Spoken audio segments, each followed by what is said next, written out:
In order to change icon theme on the Realme 14T, first of all we need to go to settings. In the settings you want to choose wallpapers and style, and then scroll down in order to go to icons. And of course over here we can find different styles. We can still use the classic theme, radiance, shadow, material, pebble, and we can also go to for custom and change, for example, the shape and so on and so forth.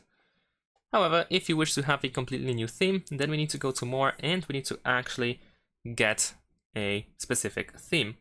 So we will have to change the whole theme in order to change the icon theme. Of course, later on we can still change the wallpaper, but this is how it works. So let's say if I choose this one, over here as you can see we have a new theme for icon, so we can press apply. And there we go. Now, if we go back actually to the theme store, unfortunately it has been closed now, but let's go to the theme store over here. Then we should be able to also go to downloads, and we should be able to find our theme over here. And as you can see, we have applicability.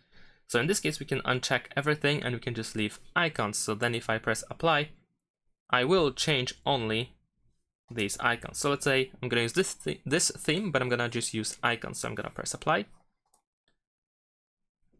And there we go, the wallpaper and everything changed. Stayed the same, only icons have been changed. So that's about it. Thanks for watching, leave a like and subscribe.